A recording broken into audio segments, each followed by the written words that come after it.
Sa dili pa dako tapuson ng ato ang pagpamanandong karong adlaw, hayaan niyo po ako na batiin ang ating mga kaibigan po na galing pa diyan sa Cainta at San Mateo Rizal, from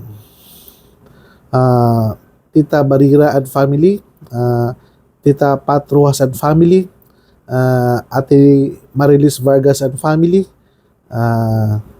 Sabado and Kahandig family, Ate Laila Del Mondo and family, at saka sa lahat po, sa Ate Bless and family, Ma'am Sara and family, at sa lahat po ng mga kaibigan natin na nakikinig ngayon, yung mga Mother Butler natin dyan sa San Mateo, yung mga kaibigan natin dyan from Cainta, from Sacred Heart Parish, from San Jose de Ampid, nasa anak ko na ordinahan. Maraming salamat po sa inyong pakikinig, kahit sabi nga po ni Ate Lai na hindi niya ko naintindihan sa aking mga reflection.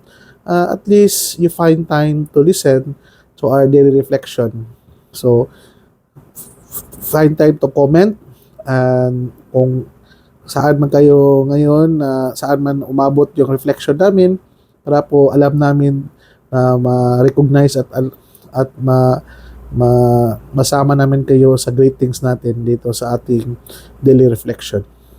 So mga igsoon, din nila kukutob, ayaw ka mong kalimot na ang pulong sa Diyos angay gayud nga pamation, na pamanandungan o paningkamutan nga mapuy-an.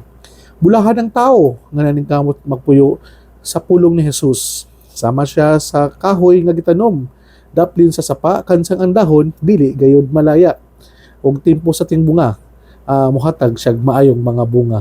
Hinaot pa unta, nakining tanan na atong nadungog, gipamanandungan, atuan kining paningkamutan sa pagkinabuhi, o kini magamit nato sa atuang gitinguha nga ang gingharian sa langit na gipangandoy sa matag binunyagan. Magsoon ug nausab sa pangama sa atong mahal na Birhen na si Santa Maria, nga gitawag natong Misamisnon og Birhen sa Kuta. Ang Diyos magapanalangin unta kanimo sa ngalan samahan sa Anak sa Espiritu Santo.